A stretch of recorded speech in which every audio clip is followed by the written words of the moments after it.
We are midway through the baseball season. We are concluding at least our portion of the World Cup. It's over. As USA lost yesterday. Will there be any more games of soccer happening? Because I'm right back to the guy who hates soccer. Now, I wonder, for me, Pat, I will be watching. I do wonder deep down, like, how much of a betting aspect to it, because I'm so deep in this now of, like, I think I know these teams now. If I wasn't betting, I can't tell you if I would be watching or not. I have really enjoyed these games. I thought what Cape Verde was able to do against Argentina was awesome. Unbelievable. Like, that game was so much fun to watch. It was competitive. Very competitive. A little island the size of Rhode Island. It was competitive. Hillsborough County has more people than Cape Verde. Think about that. And they were competitive. Unlike the United States last night. Not competitive. They weren't competitive. Yeah, but here's where this is where I struggle with soccer. We were all talking about places. Like Cape Verde. You know what I keep hearing about Cape Verde from people from Cape Verde? So proud. I'm so proud of them. They are. I've told you I grew up in a place with a ton of them. I see it all over Facebook. My friends are so excited about what happened. I'm so proud of my Cape Verde soccer team, who played in, 4 matches and had 4 ties, 4 draws. By the way, the story of the World Cup. And they've been. They tied every game. Yeah. All ties. What a heroic effort. Herculean, if you will. Dude, I love our friend Jeff Attinella, who was here yesterday. But it struck me as he said, like, he kept saying, I really hope we win tonight. If we do, it's icing on the cake. And, like, everything else would be icing on the cake if we win tonight. And it's like, I struggle with that as a sports we're Americans. fan. We play, no, not as an American. That too. We play to win. American exceptionalism. The most exceptionalist. Haven't lost anything in 250 years. Go watch Young Washington. That's the last time we lost. This is definitely not the last time we lost. Wait, didn't we win? Right before we won, we lost. Oh. French Indian. Yeah. Young Washington had to make mistakes so we could learn from them. Momentum's the thing. Momentum's a thing, Pat says. But that's it. Like, that's why I think a lot of Americans, I think we're kind of in the same conversation here. We love to win. Americans love to win. So when you hear what a heroic effort by Cape Verde, and then you find out that they just tied all their matches. They just didn't lose. It's like, that's not why we love. At least for me, that's not what I love. Why I love sports. Now I'm in it. I hate ties. I've enjoyed the World Cup, but the participation trophies and the accolades and the kudos we give out in soccer are ridiculous. Oh, it's bad. I've been watching so much more than I actually expected to. Even when I bought the Vuvuzela and was like, I'm going to embrace the World Cup and I'm going to do my best to enjoy this sport that I find ridiculous at times. I've watched a lot more than I expected, and I've been interested a lot more than I've expected to be. And I would say I'm slightly more of a soccer fan than I was not long ago, before the World Cup, for instance. But not enough. Like, Heidi's been like, what is going on? Like, every time I turn around, there's soccer on in this house. Like, it's really weird. Do you understand the sport better? A little bit. I do. I do. I understand the sport a little bit better. All that said, you know what I've realized? I still don't love it, and I don't think I could ever love it. I find it interesting. I still don't find it exciting enough. There are exciting moments, but they are opportunities. They are too far and too few and far in between when it comes to exciting moments. And then, on top of them being too few and far in between, half the time when they happen, they don't count. The best moments we've seen the entire World Cup, some of the best moments we've seen the entire World Cup, did not count because of this ridiculous offsides rule. You and I both absolutely hate it. And I can't understand why a sport doesn't want to be better, why sports fans don't want their sport to be better. And there's no doubt in my mind, if you change that offsides rule, soccer becomes infinitely more exciting. I agree. There are a lot of moments in the game and saves and crosses and headers where the talent of these athletes on the soccer field, it's tremendous and it is exciting to watch. I have been enjoying some of the goals, are just incredible feats of athleticism and soccer skill. But you're right. They take a lot of the goals off the board. And then I've got anxiety. I want to see. Aaron can't even drive a car anymore, people. I can't. It's tough. I want to see the ball moving towards the goal that we're trying to score. There are so many times in soccer where kick it back to the goalie. When they kick it back to the goalie, I'm like, oh, he just made so much progress to get to the middle of the field. Why are we kicking it back to that guy? That's what I always say when I say, like, there's too much standing around. It's not really standing around, but there's too much backwards momentum of the ball, even when you possess it. And it's like, no, you should be trying to go score. Like, I've watched games I don't really understand as well. Rugby. You know what they don't do? They don't go backwards. Yeah, they pitch it backwards in an attempt to make progress, like you see on a pitch play in the NFL. But at the end of the day, they're always moving the ball towards the goal. They're never like, hey, let's go backwards to reset and then go forward. We see it a little bit in hockey. A little bit. You see it in hockey, yeah. But not to the extent. Sometimes you're never on the other side of the blue line and you go, you know what, let's turn around and go back to our goaltender. Yeah, if you do that in basketball, you get a violation for that. Like, you can't move backwards. Don't go. It's a backcourt violation. Sometimes you have to take steps backwards to move forwards, Pat. I don't know if that's true in soccer and sports. Deep. Sounded pretty deep. Maybe in real life. This is sports. So that's some of my gripe with it.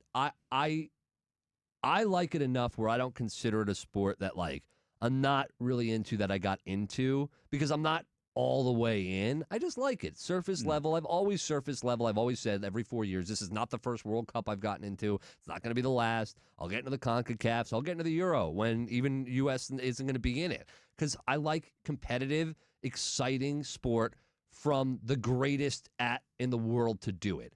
And that's why I think even with USA out of it, this is going to continue with a lot of Americans with the excitement because we've seen the best skill on display, and you have that says something though, doesn't it? Like, this is as good as it gets. Well, this is as good as it gets. It might be one of the greatest World Cups ever. You have the greatest players on the planet scoring at a ridiculous rate. Yeah. Between Messi and you see Mbappe doing it, and the kid from Norway, Holland. Sure.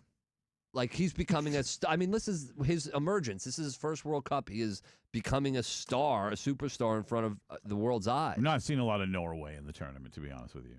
Oh, they have the best fans. It is Erling Haaland, Aaron. The little Viking row that they do is electric. My mom sent me a picture. I was an original of the Viking row. A couple years ago when we were stuck in the airport in Spain, my brother and I decided to get on the thing where, the bags go around.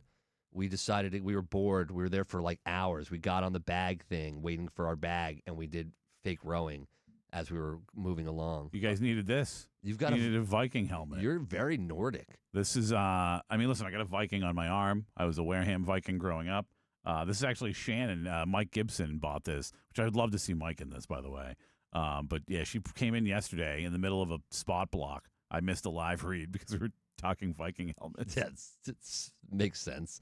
On the text line from the 727, the perfection of soccer is the imperfection. It's a very difficult sport to play and even more difficult for newbies like you to understand. However, once you get it, and for all the soccer enthusiasts who love the game, it is great. Open your minds. My mind is open. How could my mind not be more open right now, Aaron? Be honest. Like, I've been a dick, Bob, in the past about soccer. Have I not tried to embrace this as much as humanly possible? Absolutely. No doubt. We all have. I mean, listen, we're saying a lot of good things about the sport, and then we're also giving the reason why. It's no secret, and we're not like, it's not Pat and I that are the ones that are not the biggest soccer fans. It's the country.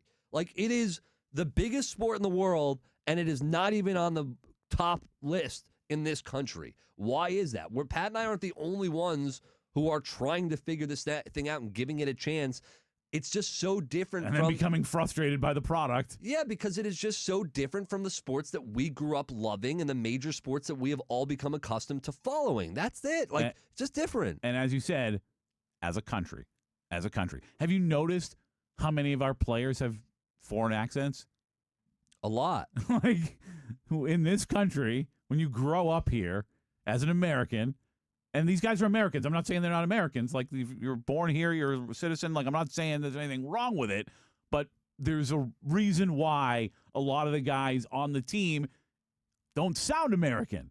Because here in this country, when you're great at sports, you play football. Not football, football. You play basketball. You play baseball. You play hockey. And then maybe if you stink at all of those, you take up soccer. That's the truth. And I know there are great soccer players from here. There are. But most great athletes in this country play something else. That is just a fact. I mentioned it earlier. To your point, I mentioned earlier, Pat, there Christian Pulisic and other stars on this USA men's team and guys that are on the best team in the country, our best players together.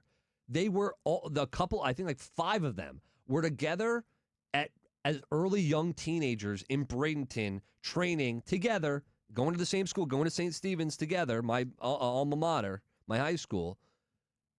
Like, imagine at 13, 14, finding the 5 best football players in the country. You're just not going to do it. They're too young. There's too many of them. The pool's too big. Like, these guys grow up. They come together. They do everything together. The pool needs to be bigger.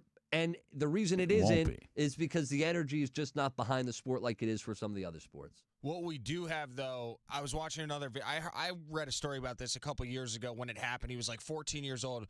We have a kid, if I'm not mistaken, he's from Philadelphia. His name's Kevin Sullivan. He's 16 years old. Manchester City, so one of the biggest clubs in all of European soccer, they actually already have him under contract for when he turns 18. Next World Cup, we might have another superstar along Folarin Balogun. So the tides are shifting. I know we're all let down here. We're a little sad, but Kevin Sullivan is coming. And I can't wait. I mean, this 16-year-old is going to turn the world of soccer around for our entire country. We've heard about the Freddie Adu and it was Josie Altidore. Was Altidore very young when he started coming up? I know he was at the game last night because they showed him. But like some of these guys, they start young. And we hear about him. We've been doing it my entire life. I've been hearing about some of these young phenoms. And it's just hard with the sport in this country. If you'd have mentioned Josie Altidore to me before the show off the air, there's a MMA guy who has a very similar sounding name, and that's who I would have thought you were talking about. That's soccer in this country. That's the truth. We're not being naive. We're open-minded. I like the sport. I will never love the sport. I've seen on Twitter somebody like, oh my gosh, I really love this sport. Somebody give me a team to root for. And then I thought about it. It's like, should I get behind a team? And it's like, no, I don't care enough. I'm just not there. And I don't think at 36, like if I'm not there now, when we've had the excitement, I don't know if I'll ever be there. And by the way, as great as it would have been for Team USA to win World Cup, it would have given me a jolt of energy and national pride for about a week or two. It doesn't mean I'm going to watch, Orlando City or I'm going to watch any of these major teams in the country. That's why I said to you, I don't actually believe the U.S. winning the World Cup would have changed things that much. I really don't. I think it would have made people excited for a little bit. Maybe a couple of people would have wanted to play soccer that didn't before. I still think in this country, I know it's how it was at my school. If you're a good enough athlete, you weren't playing soccer. Soccer was the fallback. And that's just how it is in this country.